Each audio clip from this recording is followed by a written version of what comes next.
So I'm a little bit late. Meaning that you're not going to get the unboxing.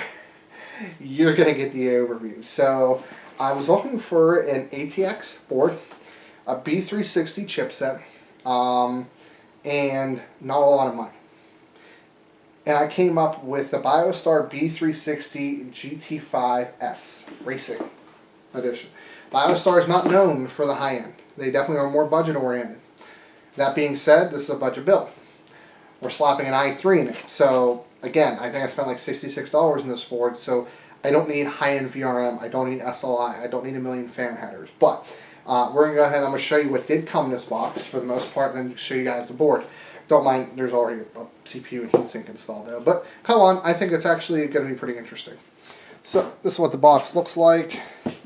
Let's see what the back says. Apparently there's some LED action there. AI fans, M.2, LED fun zone, M.2 cooling, dual BIOS. That's interesting for basically maybe a mid-range board. That might be kind of pushing it, but we'll see if it works.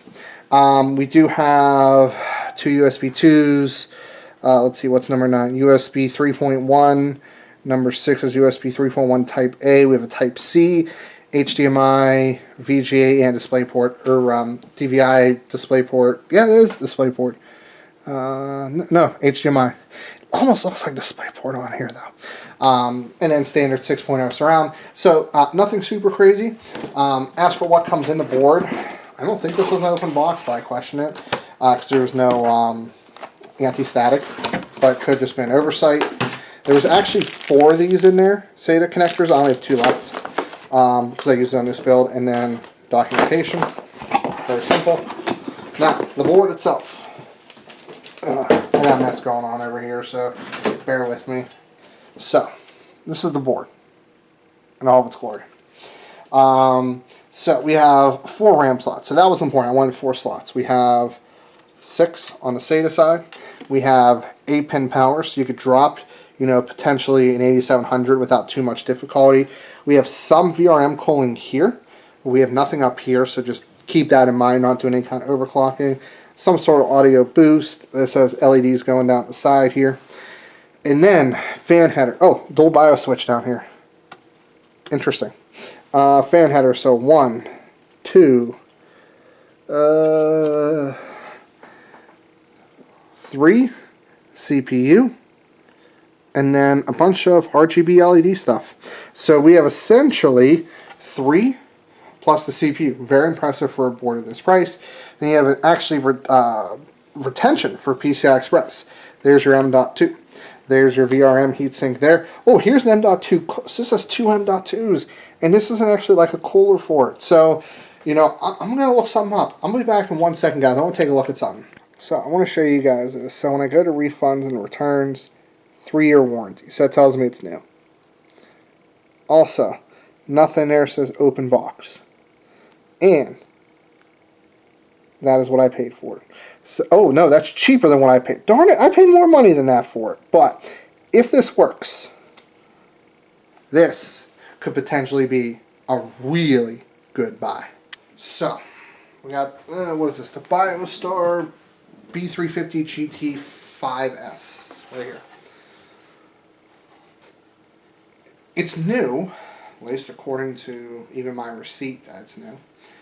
It's made by a manufacturer that definitely is not known for, high quality, overclocking, blah, blah, blah. I mean, Biostar makes some higher end boards. Haven't used them a lot outside the low end, right? So, obviously their QC may not be as good as some of the others. But I'll be honest, like, I have a Gigabyte board in there, Gigabyte board in there. I've had 3 dead Gigabyte boards all happen like the same month, and a dead GPU at the same time. Their QC's definitely gone downhill. So, I would go to say, definitely,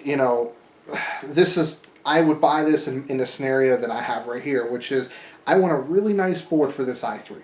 I don't want to spend a lot of money. I want ATX. I want 4 RAM slots. I want, some fan headers, maybe some RGB, good rear I/O, good sound. $60. I mean, normally I guess it's $80 or $90, but I got on sale. If it works and there's no issues with it, I'm not going to play with the RGB and everything. It's a really, really, that's a lot of board. Intel's not known, and I'm not hating on Intel, but Intel is definitely not known for delivering cheaper boards without giving up a ton of quality. Look at the Walmart PCs, the overpowered series. They're using the H310 chipsets that can't even push, enough USBs on top of the PCI Express and the SATA, right? So, that's the thing.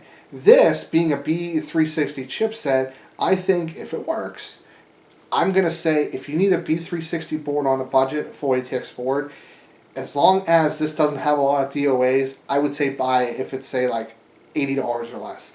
I'm not entirely sure you can get a better, more feature-rich board on the Intel side for much less than 80. So that's kind of what I'm going to say. Less than $75. $75 or less, I think this gives you a ton of bang for your buck. Assuming, there's not a lot out there, assuming it works fine. So, as always, if you like the video, like it. If you don't like it, dislike, subscribe. I'm going to put this in the link in the description for you to buy. Maybe. If it's not on Amazon, it can't. But anyway, as always, this is Steve from PC Budget Solutions, and I'll see you later on down the road. Oh, by the way, i3 versus Ryzen 3. That's going to be very soon, so stay tuned.